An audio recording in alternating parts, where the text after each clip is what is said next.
June 4th, 1942. First light creeps across the Pacific as Japanese carriers prepare to launch history's most devastating naval airstrike. 4 fleet carriers, 229 aircraft, the hammer that will crush American naval power forever.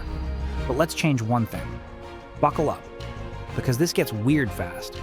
20,000 feet above, invisible to every eye below, cruises something that shouldn't exist for another 47 years. The B-2 Spirit, a massive black triangle worth $2 billion. To 1942 radar, it's a ghost. To enemy fighters, it's untouchable.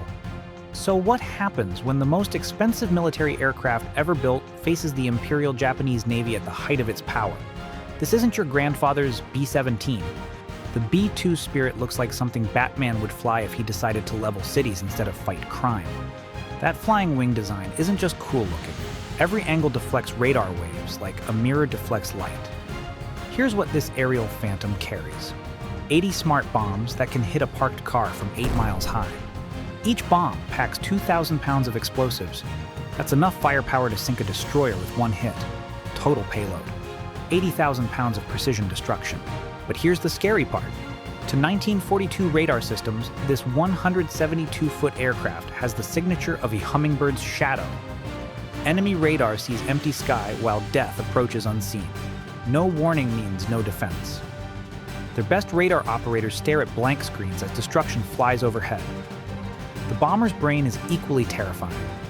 Radar that sees through clouds and darkness.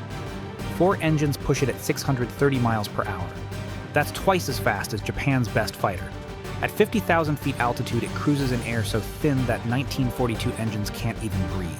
In 1942, it's basically a god with perfect aim. But Admiral Nagumo commands Japan's pride. 4 aircraft carriers that just spent 6 months conquering the Pacific. Akagi and Kaga, massive ships converted from battle cruisers. Soryu and Hiryu, purpose-built for war. These floating fortresses carry the world's best naval pilots. Their Mitsubishi Zero fighters rule every sky they enter. Fast, deadly, flown by veterans who've been perfecting their skills since most Americans had never heard of Pearl Harbor. The Kate torpedo bombers proved at Pearl Harbor they can thread a needle while carrying ship-killing weapons. Protecting this armada, 2 battleships, 3 cruisers, 12 destroyers. The cream of Japan's Navy, veterans of victories across the Pacific.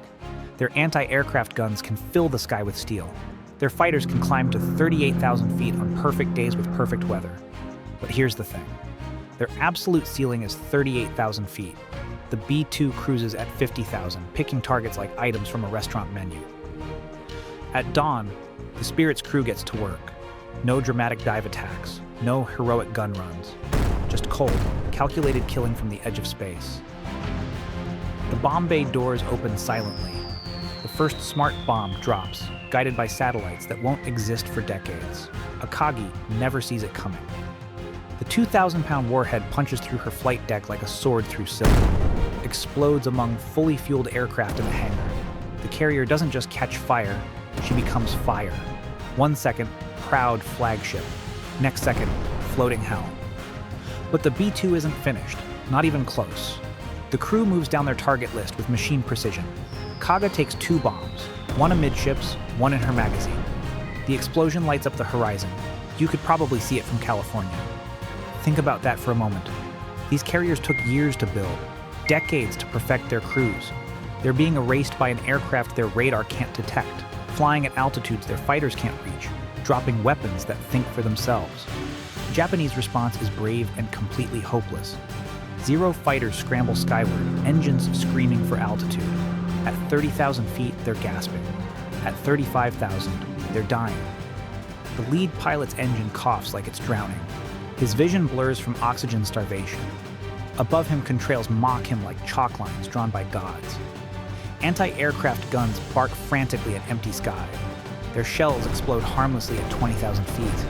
The bomber cruises at 50,000, watching the fireworks below like a deity observing angry insects.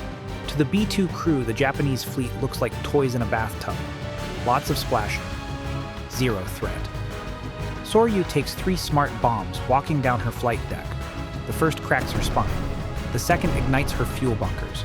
The third is just the bomber crew showing off. She breaks in half and slides beneath the waves in 12 minutes, taking 718 souls with her. Hiryu, the last carrier, manages to launch one desperate strike before 4 precisely placed bombs turn her into twisted metal. Her Zero fighters climb desperately, but physics doesn't care about courage. They watch their home explode beneath them while still clawing for an altitude they'll never reach. Here's where it gets brutal. The B-2 still has 60 bombs left. The battleship Haruna gets 6 smart bombs that turn her into an artificial reef. Her massive 14-inch guns swing uselessly trying to target something invisible. The heavy cruisers rate 2 bombs each. Destroyers get 1. Because why waste ammunition? Every bomb hits exactly where the crew aims it. No misses, no near misses, no mercy. To the Japanese sailors below, this is supernatural horror. Death falls from empty sky without warning, without sound, without any chance to fight back. Imagine being a samurai and getting shot by a sniper from the next mountain. One destroyer captain, desperate and half-mad, orders his gunners to fire at the sun because it's the only thing visible at that altitude. But hold up, even gods have rules. The B-2 carries enough fuel to drive a car around the world twice. Sounds like plenty until you realize it's been flying for 8 hours, and there's nowhere to land in the entire Pacific Ocean. Midway's airstrip? Too short. Hawaii? Still too short. The bomber needs a runway longer than most small towns. Here's the bigger problem. Those smart bombs need GPS satellites for perfect accuracy. GPS satellites that won't be invented for another 50 years. Without satellite guidance, the bomber's deadliest weapons become very expensive dumb bombs. The crew switches to backup systems. The bomber's internal navigation still works, but it's not GPS perfect. Laser targeting helps, but only in clear weather with steady hands. Suddenly, those can't-miss weapons might actually miss. And here's the real nightmare scenario. One lucky break changes everything. Maybe a Japanese submarine spots the bomber's shadow on the water. Maybe a patrol plane gets impossibly lucky and sees the contrail. The B-2 is invisible to radar, not human eyeballs. One radio call brings every Japanese fighter within 500 miles, screaming toward the target. Sure, they probably can't reach it. Probably. But fuel is burning and options are disappearing. When the bombing stops, Midway looks like the end of the world. Every Japanese carrier is gone. Most of their escort ships are underwater or burning. The cream of Japanese naval aviation is swimming, sinking, or dead. Years of training, decades of tradition, centuries of warrior pride. Deleted in one morning by a single aircraft. The immediate impact is staggering. Japan loses not just ships, but their best pilots, their most experienced crews, their naval confidence. Without aircraft carriers, they can't project power anywhere. Without veteran pilots, they can't train new ones fast enough. The Pacific War doesn't just shift in America's favor, it ends. But the B-2 creates problems that break history itself. How does America explain this impossible victory?